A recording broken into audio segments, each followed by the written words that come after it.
And we're live. Good evening and welcome to the Dark Ozarks. Hello, Lisa. Hello, everyone. Hey, Josh. Hey, everyone. Hope everyone's having a good evening. Absolutely. This is funny, but we do a variety of streams and videos on a variety of platforms now at this point. We began on Facebook, and just the simple knowing that we're back on the platform that we started with always makes me feel more at home, as weird as that sounds. It is.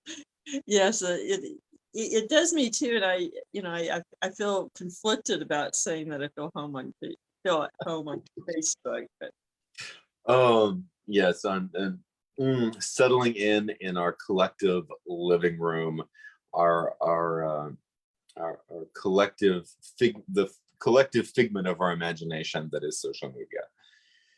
Yes, it's either our collective living room or the collective corner bar. I'm not sure which. Or a unique amalgamation of both. And for folks who follow my account, yes, I will be posting photos later of me wearing cowboy boots paired with my khaki shorts. Yes, I saw that. As did many other people, much to their chagrin. Shout out to Rebecca Hool, who regularly monitors my fashion. And I know she was cringing as she read that, which is pretty much why I made the post. It's scary that someone monitors your fashion when it's usually jeans and t-shirts. But well, for the record, now that I do want to do a quick shout out to Rebecca. And Rebecca Hool has a great Downing apparel. She does vintage clothing and picks out. Basically, I just pay Rebecca money and say, please make sure that I look decent for major public events, particularly ones involving elections. And she always does a fantastic job because nobody really wants me picking out my own clothes, as evidenced by the khaki pants and the khaki shorts and the cowboy boots.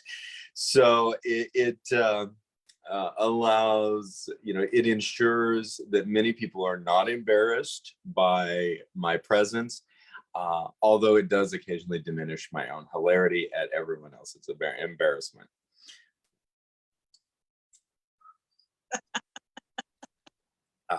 That said, unlike me, Rebecca has a great sense of fashion and makes sure that I look good for events. So Downing Apparel, check them out. Also, check out Maple Hill Fine Art and Ozark Pottery with Freeman in Forsyth, Missouri, who handmade this Arkansas mug.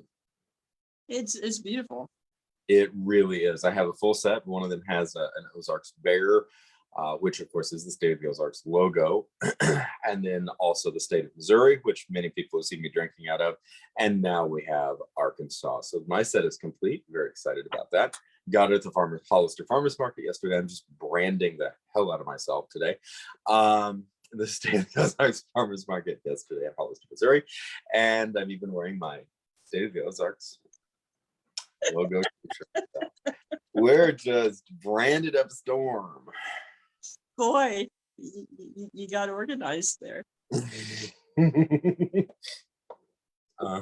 State of the Ozarks mascot is asleep behind me and is currently not barking or chewing on my hand, so we're good.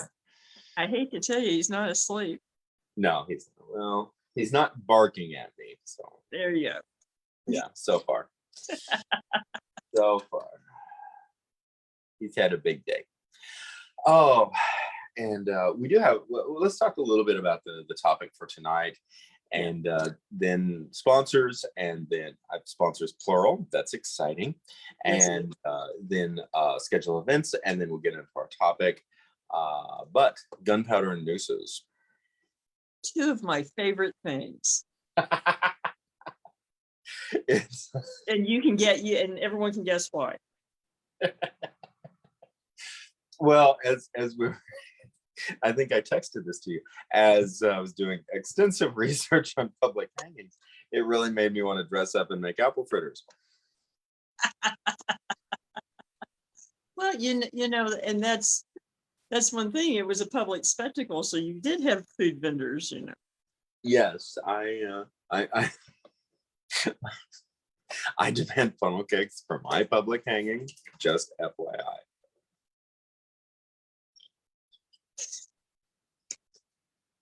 Never mind my last meal. I just want everyone else to enjoy their funnel cakes.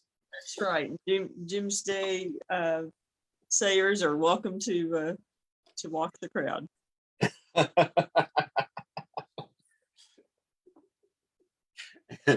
And unlike my regular events,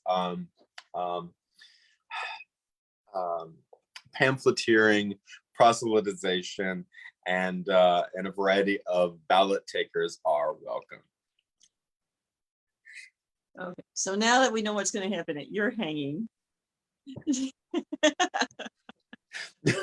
please join us on Dark Ozarks while Josh plans his hanging. It is a festive event. You know, joking aside, Yes. some of these events, you could almost say that the victims had a hand in the planning, or at least how things went. I think that's fair, and we're going to talk about a number of several major hangings, either in the Ozarks or crimes that were associated with the Ozarks, Mm-hmm. and then of course the gunpowder side of it includes many of the reasons why they were being hanged to begin with. You have to get there somehow. You do. I mean, it's not something that you just accidentally fall into. There has to be some planning involved for a special occasion like this. Even if it's only a fraction of a second. Yes, in some cases these things take a lifetime of effort to get to, and we're gonna dig into that. It is also the you know, the aspect of public hangings obviously were espoused, but certainly there was a long-standing historical tradition of them. It's something that's been exorcised from the public square, literally and metaphorically, these days. Yep. But certainly, you know, long-standing American and English history, and in relationship to the exercising of justice, and also the idea of a cautionary tale. You in some cases take your children to the public hanging so that they won't grow up to be criminals. Exactly. You know, literally, be good or this will happen to you, while we have a picnic lunch. Yes. And I you know, that in one sense, it's very easy for modern day sensibilities to recoil at this idea, Mhm. but the simple reality is a lot of the macabre interest is simply embedded within the human psyche, whether we like to admit it or not. That's true, and at least one of these cases, the crowd was conflicted, and that there were you know, many in the crowd mourning and crying for the victim, or for the murderer as he's being hung, and so they weren't Yes. always just simple scenarios. No. and I think that would be a good place to probably jump in. Jody Hamilton and Parsons family murders of 1906. Yes, we are in southern Missouri in Texas County, and the Hamilton family had been in the area for quite a long time, and Jody was almost, you know, one of those people that you think, you know, bad luck followed him around Yes. from the get-go. his mother dies when he's 5. His dad's very strict, and it's really rumored that he was physically abusive. Yes. He was kicked in the head, was it by a mule and then by a cow, I think, as a child. Right. And the overall indicators for Jody appear to be that he was actually a very decent person, but the possibility of a closed head injury led to uncontrollable outbursts of anger. Yes, and I think that's something too that when we talk about the past being simpler times, and people were all bad or all good or whatever. This is a good example of how not only is that not true, but more knowledge that we have now probably would have changed how this story played out. Right. Certainly in the and how in this scenario, this is I think a modern day question in terms of justice, but in a modern scenario where we are dealing with the situation of someone who has been injured in a way as to affect their essentially emotional control outside of their will. Mm-hmm. The 1906 case, there was a doctor who was consulted, but his conclusion was it didn't make any difference. Right, and the knowledge and understanding of how closed head injuries affect personality and behavior was pretty well non-existent at that time. Today, Right. I mean, in my day job as an attorney, I've dealt with cases involving these issues.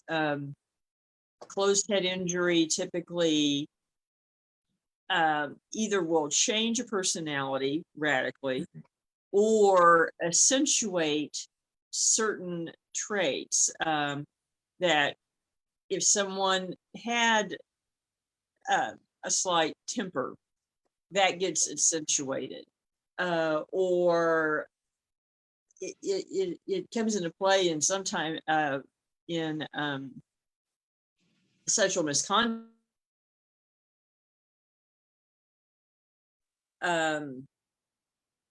It's like that really was not even considered at the time, and it really does appear that you had real impulse control issues that were not being addressed, were recognized, but that everyone around him liked Jody and thought he was a nice guy. Yes. And there's several aspects of this that are really heartbreaking, and it is certainly the potential implication that because of his injuries, he was essentially a ticking time bomb that nobody was monitoring or watching out for. Mm-hmm. And what we have is a situation. He's 20 years old. He's engaged to Mae Thompson, who's 4 years his junior, and he's begun work for Carney Parsons, who's a 35-year-old sharecropper with a wife and 3 children. Mm-hmm. And if you delve into the story a little bit, Parsons was not. His story is a little murky too, because there's some indication he may have been involved in some perhaps shady dealings, not necessarily illegal. And he was already, you have 2 factors that kind of think led to this. One, they talk about he's selling Jody a saddle, and it appears that he did really kind of cheat him. He charged him an arm and a leg for this saddle. And when Jody called him on it, he wouldn't square up. Another thing that doesn't get talked about in this case a lot is that Parsons had already decided to leave. They were moving back to wherever they had lived before, a little further north. And so first of all, there's a question, was he cheating Jody out of money? And then he, with no notice, said, by the way, you have no job.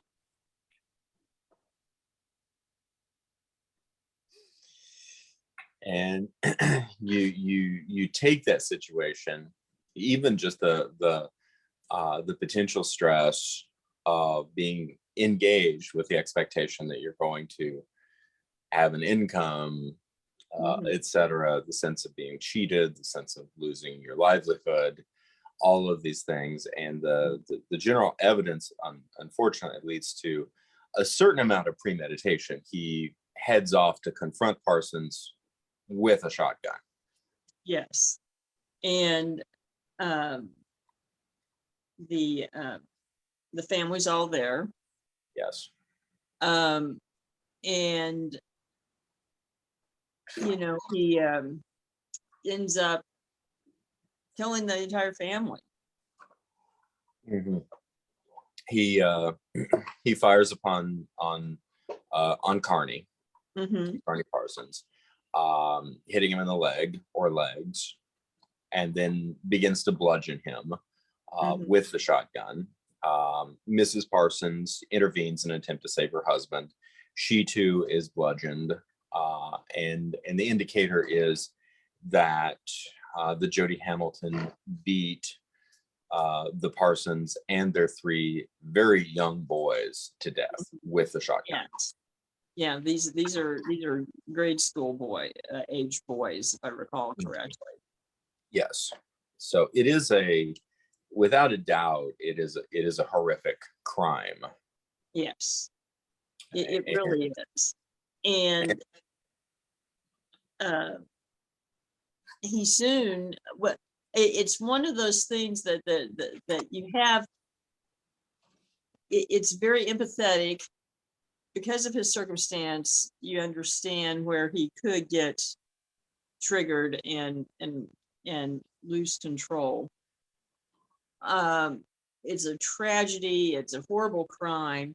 The community mourns him as well as the victims, but one factor that, and I think this is related to the closed head injury, is in between he goes to the church picnic with May. Yes, his fiance was actually waiting for him when to attend the church picnic, and he leaves the murder scene and goes back to his fiance. Which again, some people would say, "Oh my gosh, that that he has to be a psychopath to do that." On the other hand, that's not necessarily unusual behavior for someone with a closed head injury. Which is an interesting aspect. And of course, it's something even today, unless you're, have you been in that situation, you not necessarily experienced a closed head injury, but worked on cases, etc., or known someone who's experienced this, isn't something, the behavioral characteristics are not something that you would just readily know. Right. There's a lot of disassociation in pigeonholing, compartmentalizing things that often happens with people with these injuries that out of context, would just say that, obviously this is just a cold-blooded killer. And the evidence of who he was prior to the murders suggests that it is more complex than that. Yes. And actually, and one interesting thing is, and I haven't been able to pin it down, but some of the sources indicate that there was a familiar relationship between Jody Hamilton and one of the victims of another case we're going to talk about. Interesting. So there's a potential tie. That is fascinating. That actually predates the Meeks case. That there is some indication that Jody was related to the Taylor brothers. Wow. But like third or fourth cousin, something like that. Okay. Wow. Well, 2 degrees of separation in the frontier Ozarks. So. And I think that's one thing too. People don't really think about. We're seeing it in a world filled with 8 billion people, basically. Yeah. And we're heavily populated, pushing 340 million in America. And the population proportionately was so much smaller even 100 years ago, that when you find these connections, they're even more amazing than we would think of them today in some ways. Agreed. There were fewer people, but on the other hand, often these people, they came from far afield, and yet we're connected. The odds in it are very fascinating. They are. They really are, and sometimes very almost eerie coincidence type situations.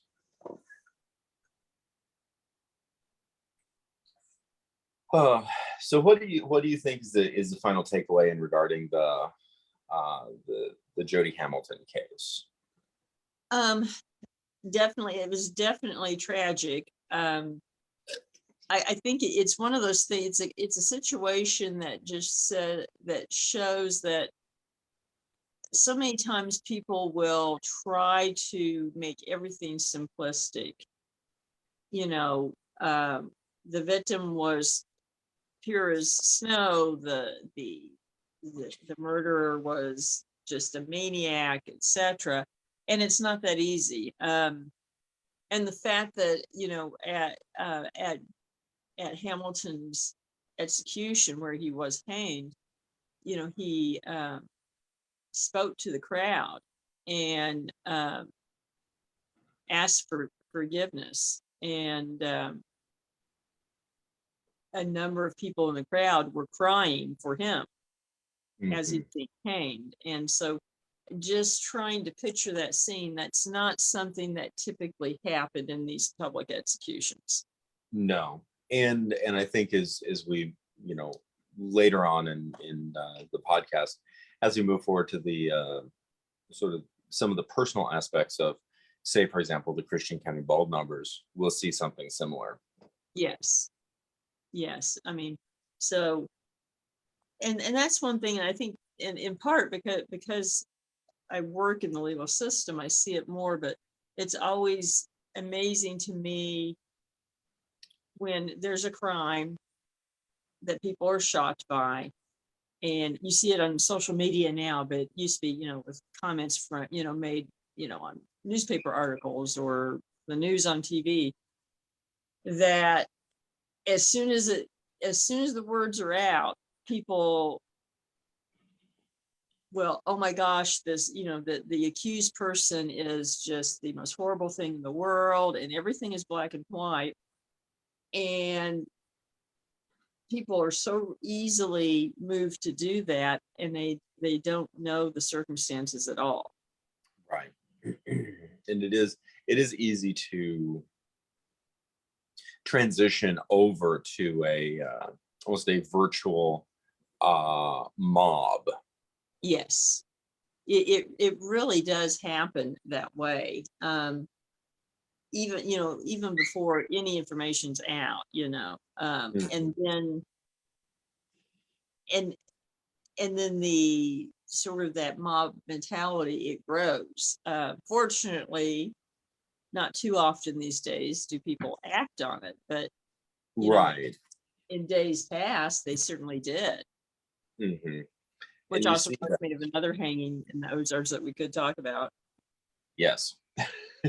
There's a lot of hangings in the Ozarks that we can potentially dig into. I think the next one that I'm really interested in is actually one that predates the Jody Hamilton Okay. um, um, murders, and that's the Meeks murders of 1894. This is a case that is very fascinating. I would really like to tell this story in depth one of these days, because there are so many moving parts, and the story doesn't end with the execution by any means.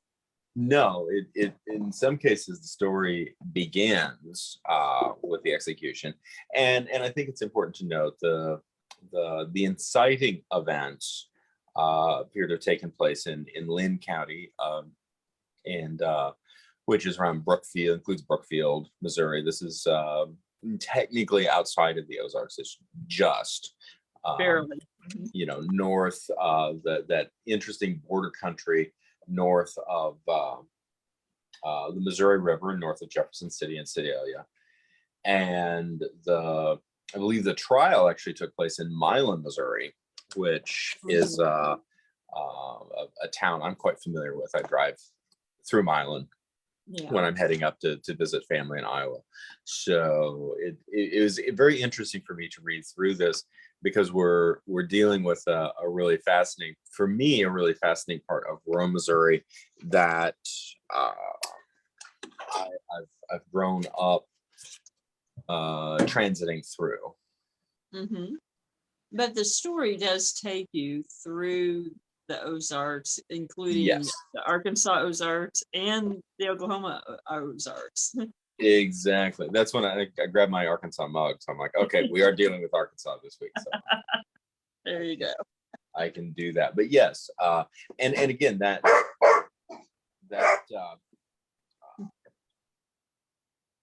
that speaks to the overarching narrative of criminals, fugitives at large, having to transit through a variety of things. I'm gonna take care of my puppy. Okay. Yes, I mean, it's a good illustration that this case in particular is a good illustration of how the Ozarks really is a crossroads and a thoroughfare for purveyors of violence and sin and contraband of all kinds. And perhaps the rugged nature of the Ozarks itself is part of what really gives this case an interesting twist for so many years after the initial murders. So It really does. I think that there's so many and again, as you said, there's so many moving parts. Fingers crossed on the puppy. But this there it starts with the Taylor brothers, George and William. yes. And George and William do something very very illegal. They are embezzling funds from the Lynn County Bank. That plus also they are also involved in a cattle rustling racket. So they were busy boys. They were busy boys, and they pretty much the Taylor family was very well respected and in town, and started out fairly wealthy before all this started. Had a major interest in the bank, as well as other businesses. And William was actually had gone to law school at the University of Missouri. George seemed to be, I think he was the ringleader. And it does come out over time that there were other parties involved helping them, Yes. ne'er-do-wells, I think actually was the term used by some of the newspapers. And it seems that you had two different personalities too with the brothers. George definitely seems more of the egomaniac, probably narcissistic, more sociopathic. Bill or William seems like he at least had moments of reflection, maybe, but seemed to be more the follower, following his brother's lead. And which is a good example of why don't follow anybody because it can get you in trouble. In this case, it got him killed. If that's the case. It did, and something that was to me striking. William's essentially last statements are very eloquent. Yeah. Let's tell a little bit of the story before we get there, because I love that, and actually the precursor to that, the train ride to the execution as well. Right. But basically, Mr. Meeks, there's some indication that he might have had a peripheral involvement in the cattle rustling, or at least knew of it. And he also found out about the embezzlement scheme at the bank. And he was going to turn state's evidence against the brothers in the embezzlement case. Yes. But he was not necessarily totally blameless, because he decided to turn evidence in that case in part so that the prosecutors would not pursue him for his role in the cattle rustling scheme. And, so, birds of a feather, so to speak, start having disagreements. and things began to escalate rather drastically from that point on. Well, and they attempted to buy him off. Yes. Well, first of all, the Taylors, they did try to bribe him first. They offered him $1,000 to just leave town, which in 1894 was quite a chunk of money. But he turned it down. And so they decided to take matters in their own hands and paid him a visit at his home and wanted him to go with them for a talk, the proverbial walk in the woods. Yes. And his wife was savvy enough to kind of figure out what was going on, and she thought she would protect everyone by insisting that she and the children go along. Which was a terrible idea. Terrible idea. And I have to wonder, I've thought about this, if she just thought surely the Taylor brothers wouldn't kill a woman and children, because they were prominent in the community. And that does seem to be the logic. That does seem to be the logic. That's the only thing I can figure. And, it might have worked in some cases, but I think that matters had gotten to a point that at least George had realized that they were going down with the ship if something didn't happen. And in something that might also have been the case is that Mrs. Meeks might not have realized how far her husband was in. That's true. That's entirely possible. She might not really have known his full involvement or what all he knew. So anyway, they all leave in a wagon. Yes. The Taylors, Mr. and Mrs. Meeks, and their children. And I think there were 4 or 5 altogether, I think, I recall. And so they go a ways, and then the Taylors attack Mr. Meeks and Mrs. Meeks and the children. Yes. And then it does get a little brutal. Yes, it does. The Taylors believe that they've murdered the entire family. Well, they did, and they hid the bodies. They were, I guess you could say, innovative. They hid the bodies under a bale of hay, a haystack in the old sense, and set it on fire. Yes. Thinking that they would just get rid of the bodies that way. And what they did not realize was that one of the children was not dead.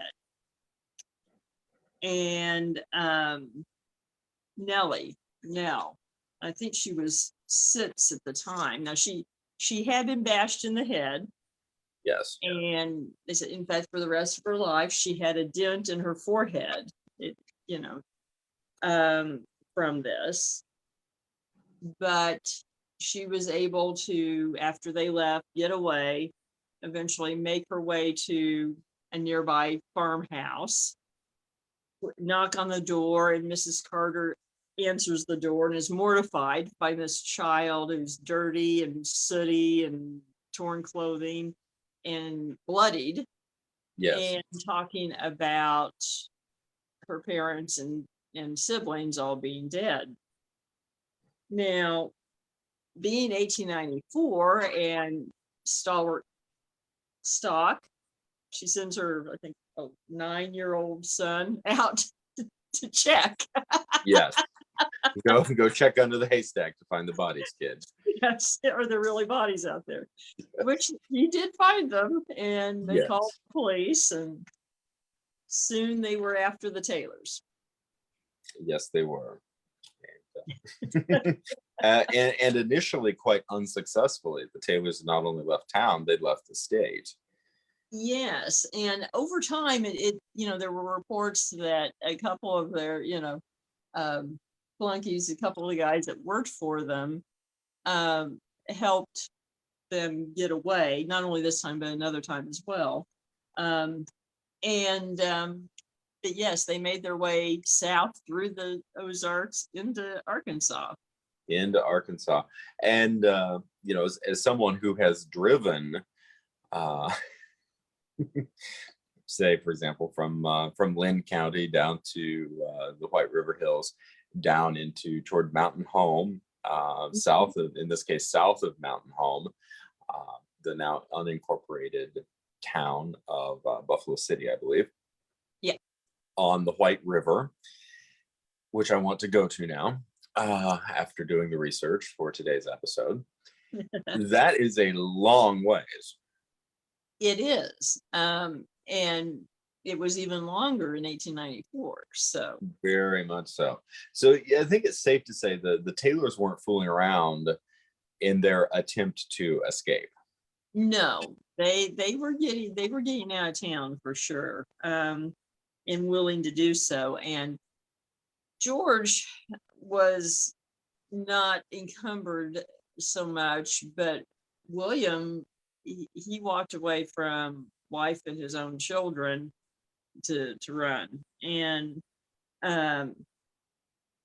there were posses. I mean, there was a manhunt on, going on looking for them, but it wasn't law enforcement that found them. Yes.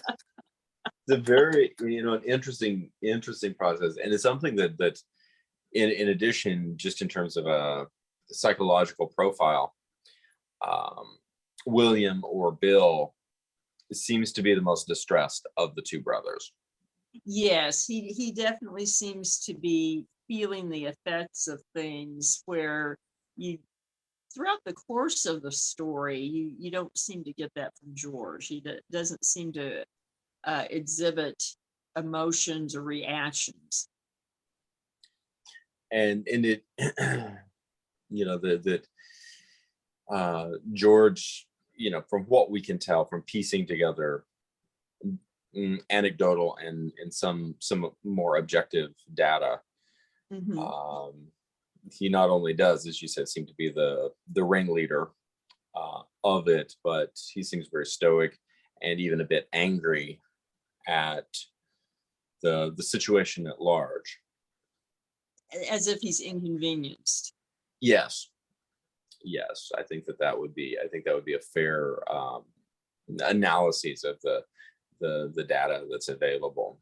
And consequently, they've assumed aliases. They're in staying in Buffalo City, and the evidence suggests, or the statement suggests, that they're actually, not only have they taken on different names, but they're getting ready to split up. And just head in different directions. Um, and they came. It sounds like they came very close to getting away whole-handedly at this point, except for one person observing them that said, "Wait a minute, this doesn't add up." Yes. And let's see that his is Jerry. I couldn't think of his first name. Jerry South. Yeah. Not a policeman, not a bounty hunter, but a lawyer and representative in the state legislature. Yes. And he happens to be staying at the same not hotel Yes. that the Taylor brothers are planning their getaway from. And South hurries and references a newspaper article, I believe from the St. Louis Republican, that mentions them and has their description. Yes, he's like, he'd read the article and had their descriptions, and he knows these two were acting nervous. He said they were acting nervous, I think particularly Bill, and he just got the feeling they weren't who they said they were. Yes. So he goes and basically rereads the paper. Kind of makes you want. I'd love to know how recently you read the article. Is it you read it the night before or what? And then confronts them. Yes. While armed. While armed, and at that point, Bill blinks and admits, pretty much that who he is, and so South not only does he wrangle them at this point, but he then escorts them at gunpoint back to St. Louis. Yes, first to Little Rock, then to St. Louis, and Jerry South actually accompanies the total party all the way back to Macon, Missouri. Yeah. So basically, he became sort of that bounty hunter, U.S. Marshal, so to speak. Yes, Unofficially. lawyer, Mountain Home, Arkansas, lawyer and representative turned self-appointed U.S. Marshal and bounty hunter. Pretty much. So they wind up back in jail, and then they start to escape. Yes. And are caught. Mm-hmm. And then there's two trials. Yes. The first trial apparently resulted in a hung jury. Right. Which basically would mean that they couldn't get a unanimous vote, one way or the other. It was deadlocked. Someone was a holdout to acquit them. So they end up trying them again. And it would probably been based on some evidence that was excluded, something, it wouldn't just be we're doing it again because it was deadlocked. But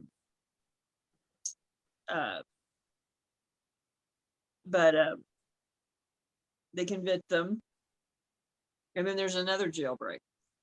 Yes. Oh, that there is, and in this case, they seem, it's not just the Taylors specifically, that they seem to have some help. Yeah, there does seem to be some help, and then later on, years later, actually, one of these quote ne'er-do-wells actually ends up telling someone that they were paid to help them. Yes, but it's years later that comes out. Right, and this tends to speak to several things. One, that the Taylors, with their rustling, potentially with the embezzlement, that they weren't working alone. No, this isn't something that just the two of them did.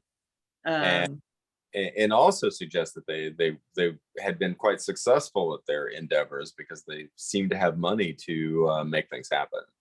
That's true. Although from indications, the family already was very well off, but that it does appear that their criminal activities have been profitable up to this point.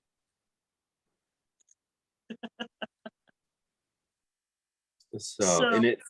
Oh, go ahead. Oh, and but with the second jailbreak, George gets away. William does not. Right.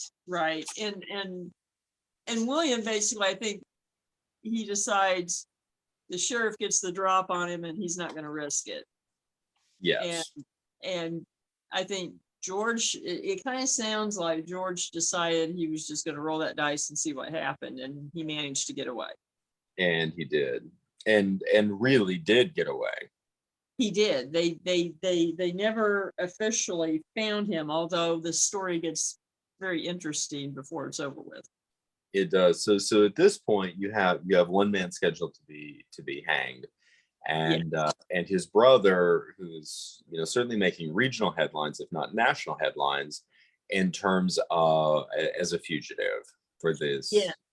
Yeah, and there are newspaper articles across the country about George being on the run, and very quickly stories start popping up all across the country as sightings of him, and to the point of law enforcement being convinced that they have found him. And there's dozens of these reports, even as far away as the Philippines. Yes, which is pretty impressive. Do we know what kind of reward was put out? Because it seems that the proliferation of "I got him" responses suggest a number of people trying to cash in. I did find that there was references that there was a reward offered. In fact, one of the sightings in Oklahoma a number of years later, in about 1910, there's a statement that a police officer, law enforcement officer, who knew Taylor, asked if the reward out of Missouri was still good, and the answer was that the governor had recalled it, but if they could bring him in, the governor would still honor it. Yes. But backing up, we have Bill in jail and scheduled to be hanged. Yes, and then we have a train coming. That we do. And of course, this is the coming to a countdown of April 30th, 1896, which is the scheduled day for the hanging. Mm-hmm. And there are on this particular train, there are two women who have made it a point to attend the hanging. Yes. And Gus Meeks' mother, the murdered man, and the Taylor's mother, who by all accounts knew one another and had known one another for 40 years. Mm-hmm. And they were on the same train car. Yes. So of course, Mrs. Taylor is riding to this execution to retrieve her son's body after he's hanged. Yeah. Mrs. Meeks Meeks is there to be a witness. Yes, for the family. And essentially to witness the vengeance. Yes. Just that scene, I think, just sums up the dichotomy that happens in these tragic situations to the people that are connected, that were not involved, didn't make these choices, but are forever connected to these horrific events. Yes.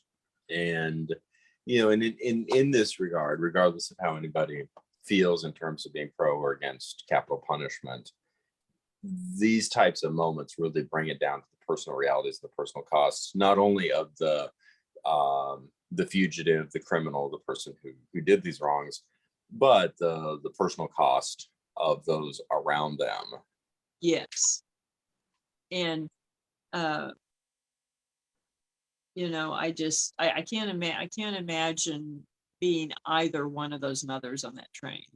No.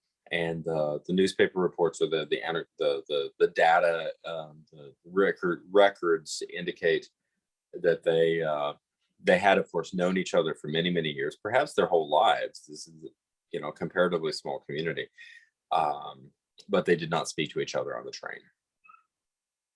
And of course, at that point, there wouldn't be much to say. I can see why that's the case. I really do. Yes. And you alluded to earlier William's statement on the gallows. Yes, and it's and you said that he had studied for law.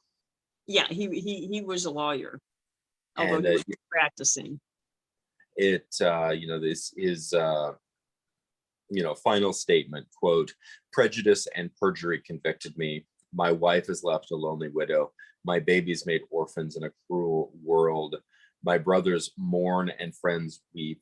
You hasten my gray-haired mother and father to the grave. The mobs and that element have haunted me to the grave. I had hoped to live at least till the good people realize the injustice done me, but it cannot be so. I feel prepared to meet my God and now wing my way to the great unknown, where I believe everyone is properly judged. I hope my friends will meet me all in heaven. I believe I'm going there. Goodbye, all." And to me, of course, then there's the question is, was there truth in that, or was William delusional at that point? Yes. And because it is interesting, there is no recognition of guilt. No, even playing a role in it, even as a conspirator or an accomplice. And before we go on with George's story, I guess we should say that I think part of his statement does come from the fact that little Nell was brought to the trial and actually testified. At this point, she had become the ward of the sheriff and his wife. And from accounts of the trial, she was allowed to testify, and basically it would appear very leading, questioning, that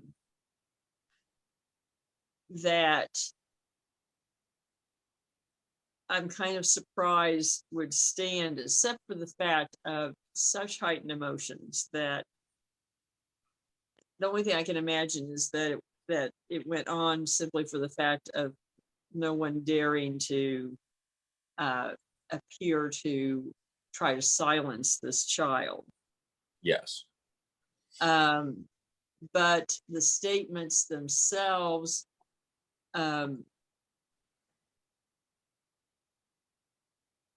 would indicate maybe it wasn't a positive identification. There were some statements that along the lines of the bad men looked like Mr. Taylor and Mr. Taylor. You know, and so without, and of course, full transcript is not available. These are statements that were quoted in the paper, that kind of thing. Yes. And without witnessing, it's hard to say, but it does, there's enough there that would make you wonder if perhaps Bill had a point that he was convicted out of inflammatory emotional statements. Prejudice, perjury, and mob. Yes.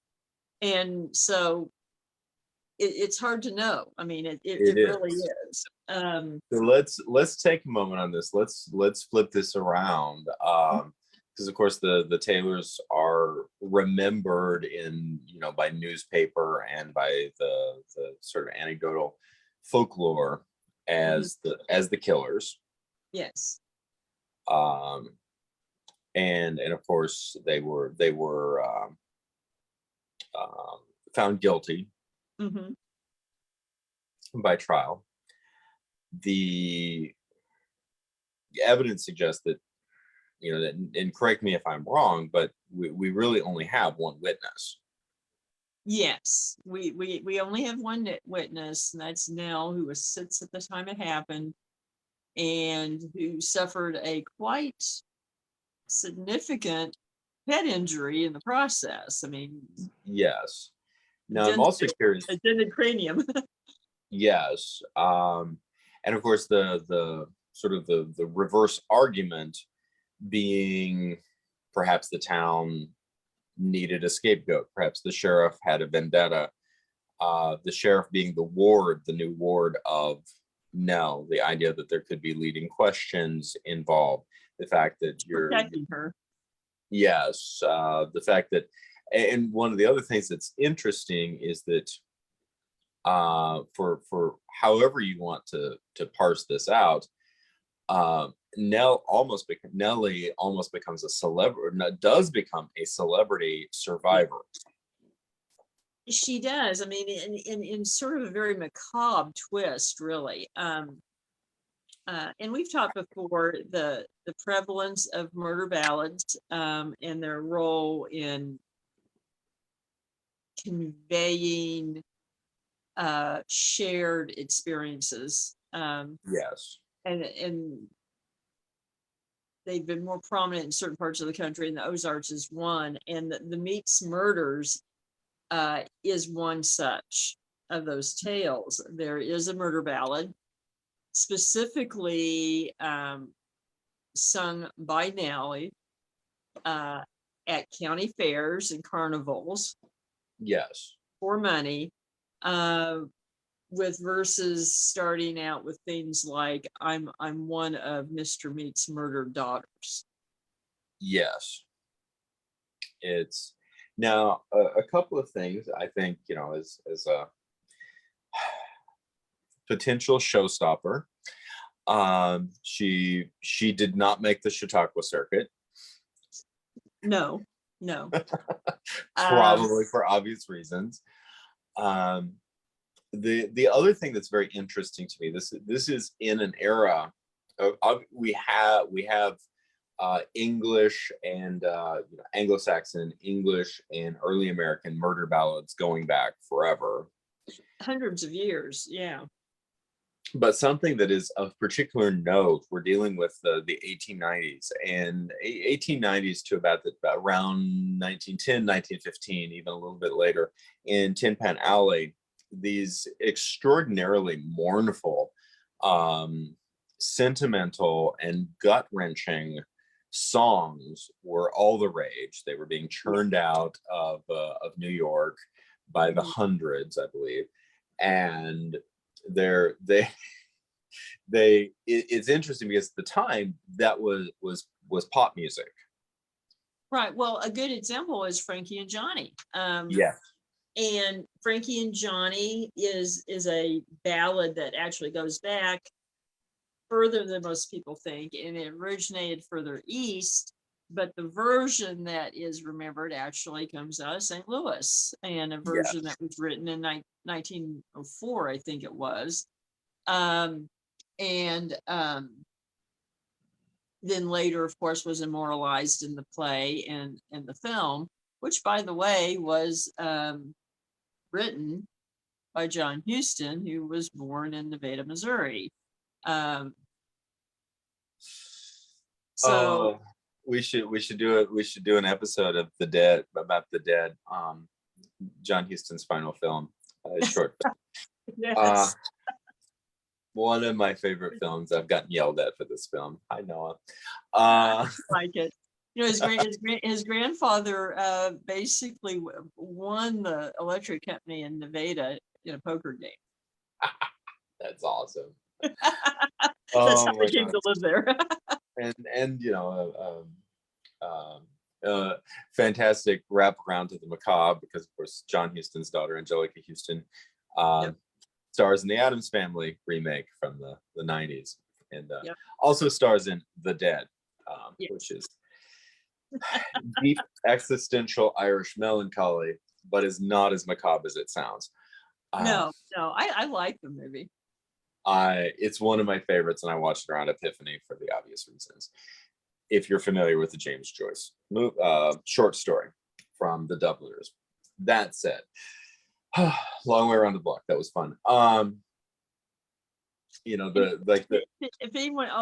anyone is wondering about, if we're exaggerating the prevalence of murder ballads in Ozarks culture during this time period, you only have to walk into the Capitol and Thomas Hart Benton's murals, that one of them is Frankie and Johnny. Yes. So there's, but this intense, heart-wrenching, sentimental macabre, even a comparatively modern, not modern, but the look up the bluegrass tune Autumn Leaves, and read the lyrics, and oh my gosh, either you'll run away screaming or you'll cry your eyes out. It's one of those things. It's also one of my favorite songs, and just for the record, Nothing Fancy does a fantastic remake of it on one of their albums. So with that, this is sort of devil's advocate on this side, but the potential that Nellie is being exploited. I mean, the likelihood that a 7 or 8 year old girl has penned this murder ballad all by herself and then is performing for money is a little sketchy. Oh, no, she certainly did not write it. I mean, if you read the verses, no, I don't buy that. And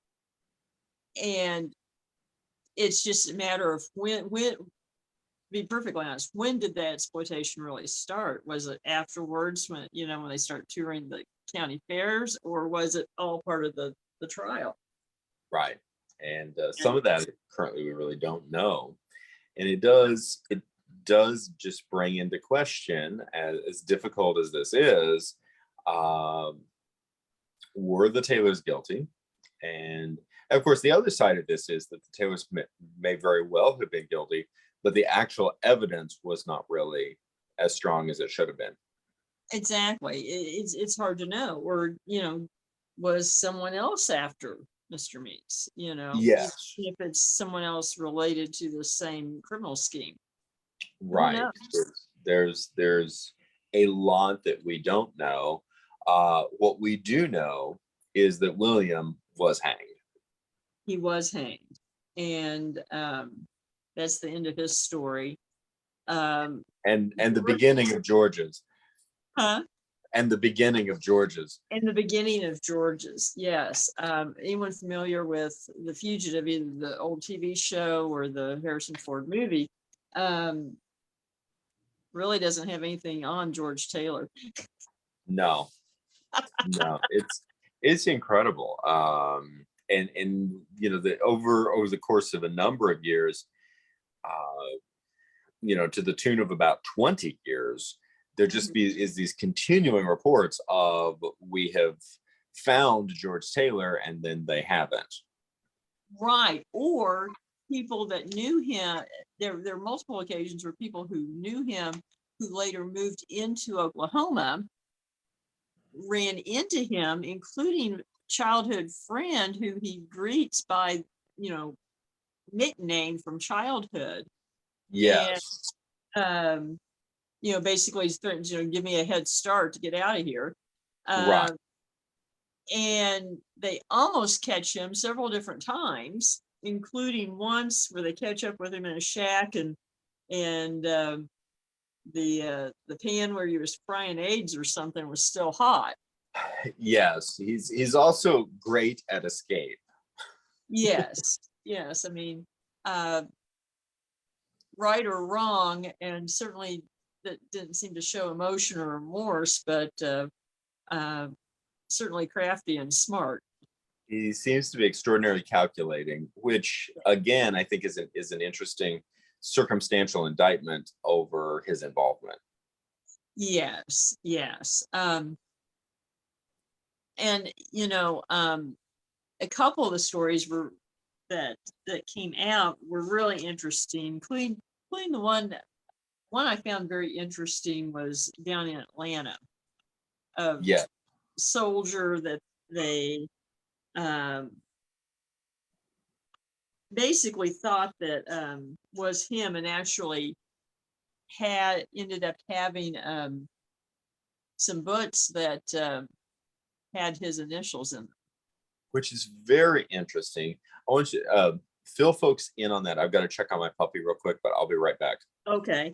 And basically this is, several years later. This is after the Spanish-American War.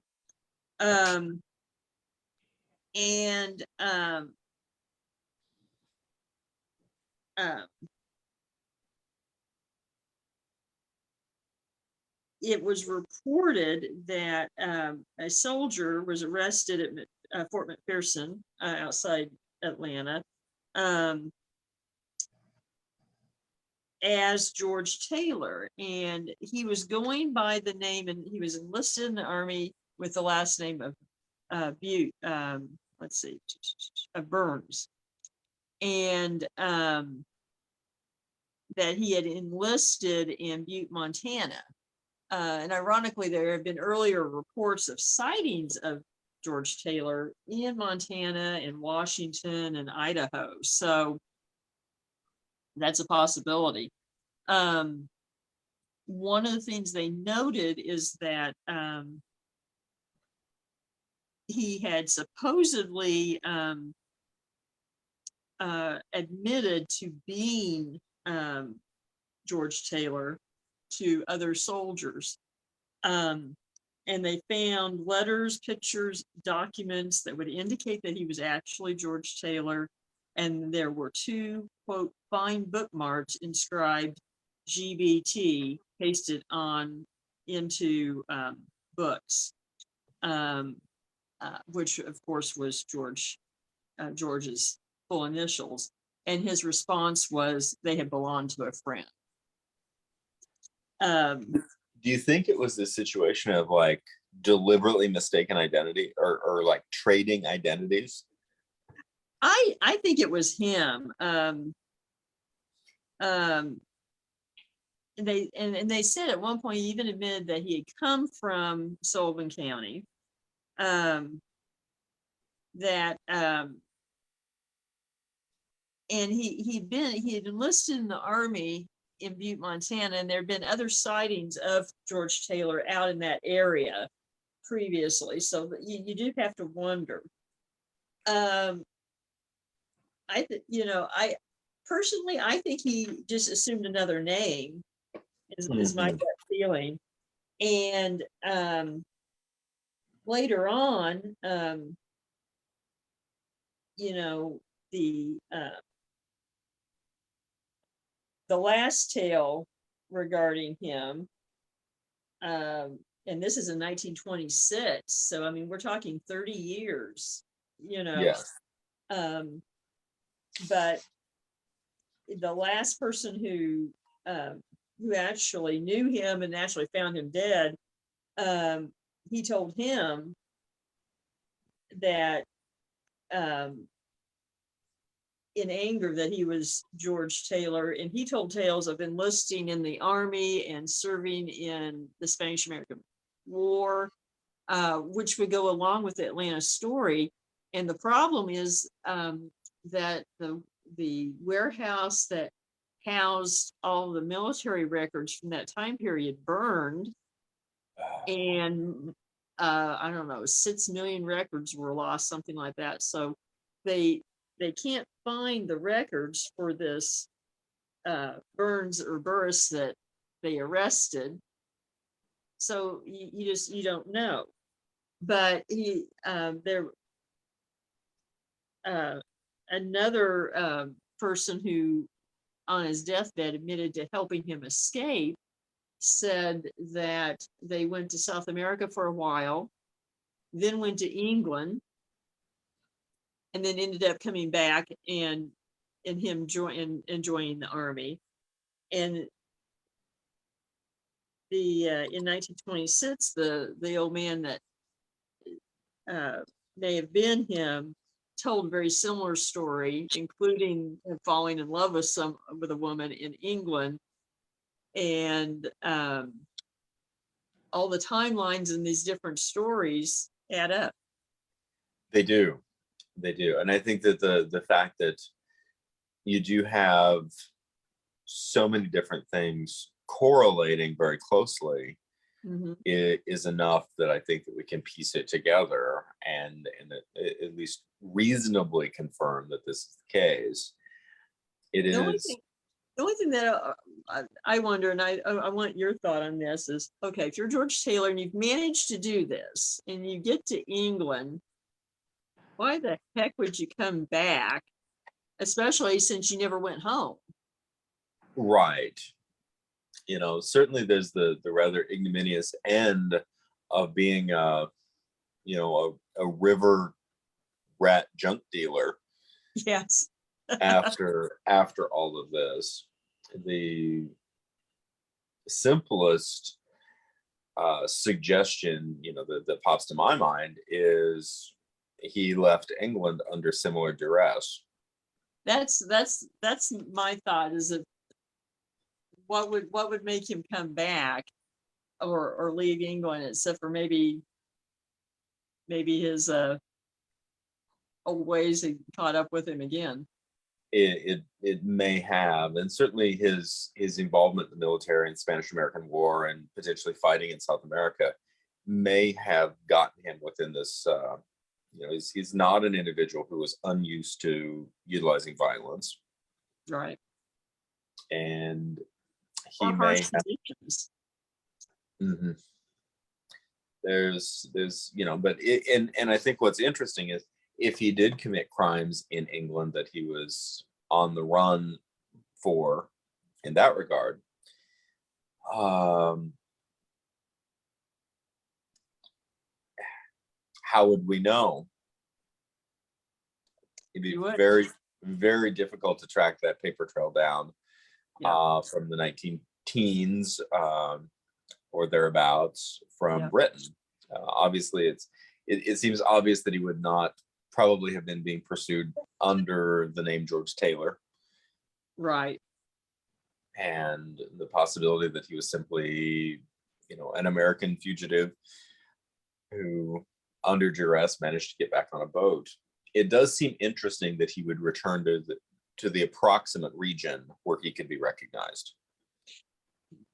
That's what got me too, especially since he was recognized 4 or 5 different times in Oklahoma by people who knew him Yeah. from his hometown area, that Yes. he just didn't leave and go to Mexico or Canada or something. Right. And I can certainly see it, 100 some years ago, if you're an American English only speaker and needing to flee England for some reason, you wouldn't necessarily pick continental Europe because you couldn't just find people who could speak English like you can now. So- That's true. but Canada, Australia.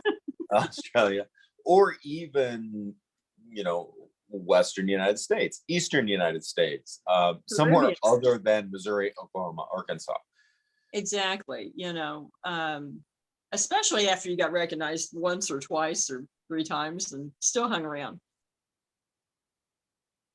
But that could have been, being that narcissistic that he just felt like he could always get away with it. I don't know. That could be, or there could be some other factors that we just aren't privy to. The inclination seems, certainly from some of those last recollections or last records, is that he was an angry individual at the end. Yeah, I certainly came across that basically, his life had been stolen from him. And, of course, he did end up literally living in the city dump at, Sand Springs and selling junk. And possibly Oklahoma may have been where his luck in terms of finances ran out. That's true. I mean, that could just been that was the end of the road, and didn't feel he could go home or contact anyone. Or I mean, we are talking 30 years, that he could have just been insane by that point. Yes. So, looking for precisely rational decisions might be the wrong place to look. That's true. Ironically, it does appear that whatever happened, George Taylor likely was the last one living of this sad tale, because Nellie died in childbirth when she was 17. Yes. In 1905. Yes. It is, no matter what way you cut it, it is heartbreaking.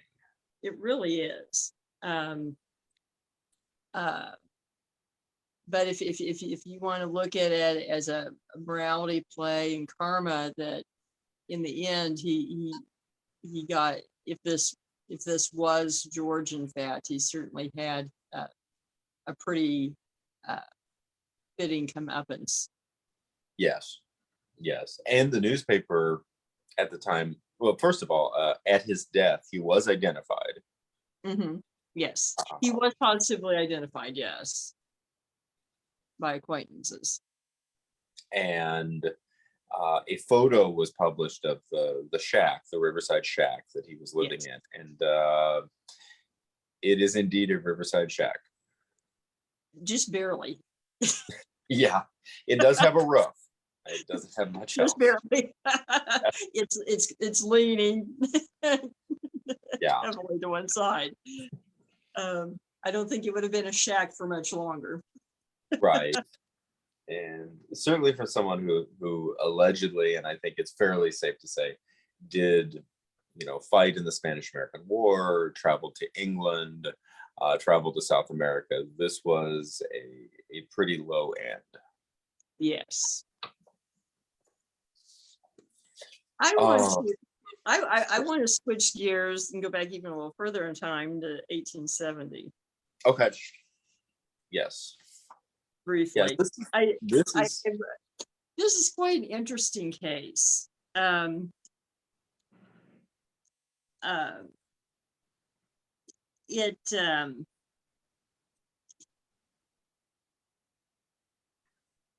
it's one too, of course, with the Taylors and the Meeks, everyone involved knew each other very well.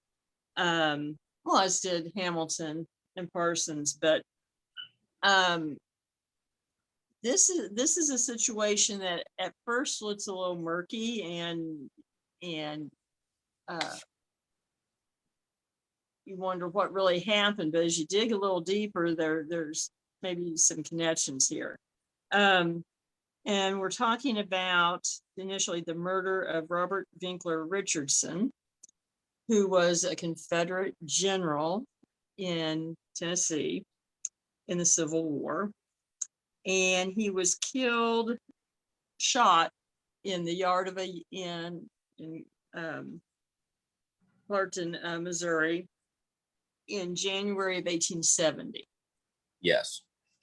He was extremely wealthy, had hundreds of thousands of acres of land in Missouri and Tennessee, was involved with the railroads and other businesses, had been long associated with forest, even before the war. And was, let's see, he was an attorney in Tennessee, and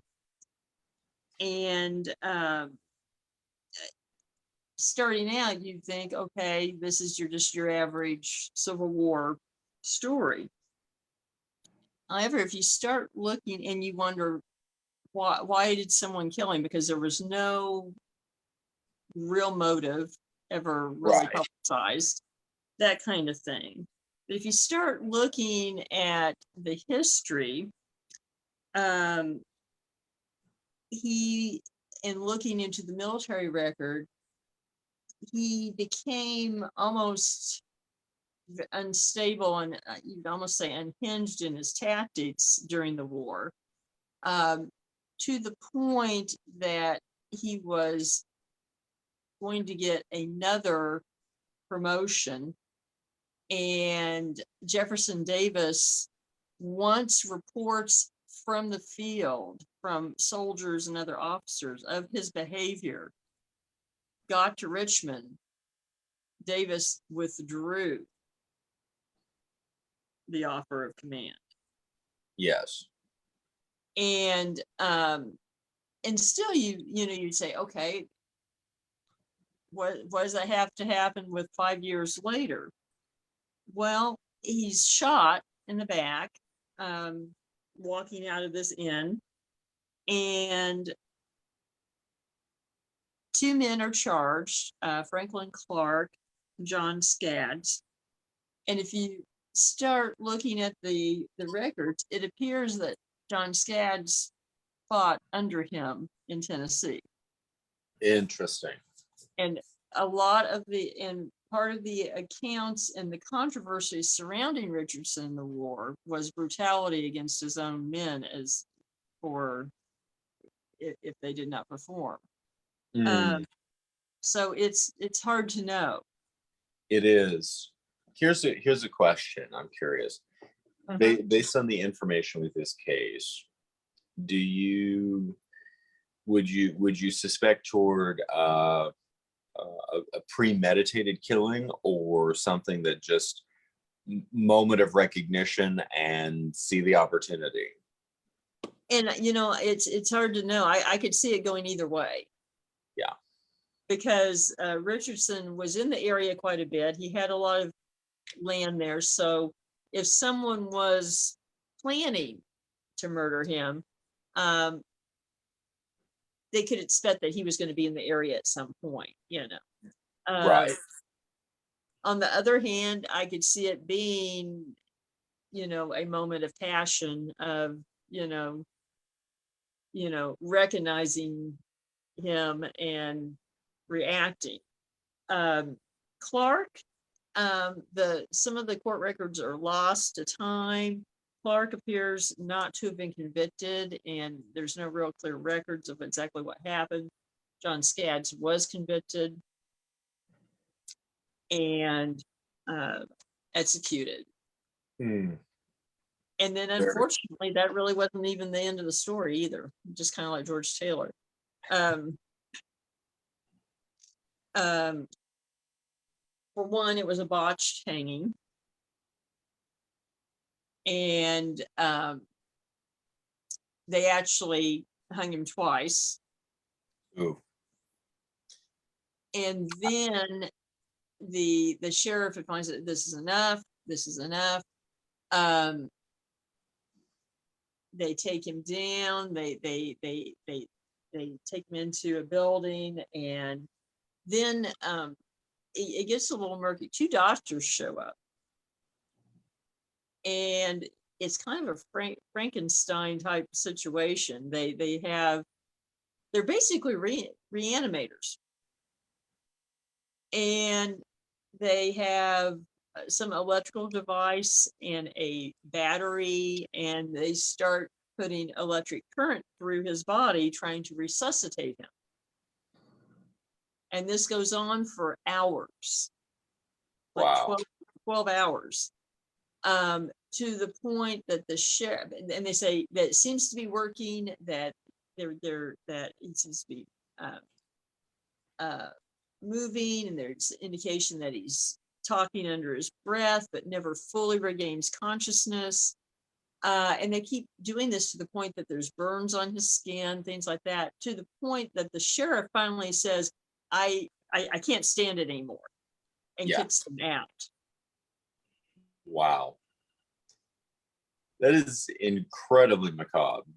It really is. And the story actually became international. It became a focus of debate in Europe about, sort of the ills of executions and public hangings, and and some pretty pointed statements about how barbaric things were in America. And there doesn't seem to have been any repercussion against the doctors either, or it's just very murky. Well, and it interesting. I'm assuming that this was taking place not long after the January 1870 date of murder. Yeah, it was. If I recall, it was later that year. And so, I mean, we're talking about, I mean, in some sense, we're dealing potentially with two reanimation doctors who were on the cutting edge of medicine and attempting to restart somebody's heart through electrical current. That's exactly what they were trying to do. Yes. Unsuccessfully or inappropriately. Right. But it is an interesting, I don't think I trust an 1871 defibrillator. No. And from the description of the equipment, a defibrillator even in 1870 would have probably been less frightening than the montage of things they had assembled. So I think that, first of all, I think that's worthy of digging into more. I'm fascinated by this. Second, and it's probably unlikely that we can find some of these locations, but I'd be very curious to know if there's any paranormal activity associated with the locations that are involved in either the assassination or the hanging. It definitely would be. Considering just how gruesome it was, and all the events, you really have to wonder. And then John Skaggs was buried in along a riverbank in an unmarked grave afterwards. Wow. And they said, and ironically, while they were digging his grave, they uncovered the shallow graves of several men killed during the Civil War. Wow. Okay, we've got to do an investigation. We just got to figure out where. Yeah, it's definitely interesting. That real quickly, and I'm trying to remember. I know we talked about our sponsors over on YouTube. Did we talk about our sponsors here? No, we have not. Yes, we do need to, to do that, our faux pas. Always Buying Books and Beard Engine Brewing Brewing Company. Company. Yes, in Alba, Missouri. Always Buying Books in Joplin, Missouri. Fantastic place to check out. Yes. And I've already bought a lot of books. I've only been there once. You can also follow them online on Facebook and social media at Always Buying Books on Facebook, and also join their group. Yeah, friends who like Always Buying Books. Yes. And a lot of the inventory gets listed there, so you can get goodies. And then brand new sponsor in Alba, Missouri. Yes, excited about this. Beard Engine Brewing Company, the only English style brewer in Missouri, and wonderful beer. They have a bistro there. You know, they have live music on the weekends, and in a very historic building just down the block from a building robbed by Bonnie and Clyde during the Great Depression. Absolutely. Lots and lots of history. Alba's a beautiful small town Yes. in Southwest Missouri. Highly recommend you check it out. And I think considering the amount of stuff that we have to talk about, let's go ahead and make this a 2-part episode. That sounds good to me. So we will continue with Gunpowder and Nooses next time. Absolutely. And we have more juicy, macabre stuff to share with you, as well as some ghost stories. That's right. So everyone have a good week, and we thank you all. We do. Thank you for being with us at Dark Ozarks, and we'll see you on Wednesday.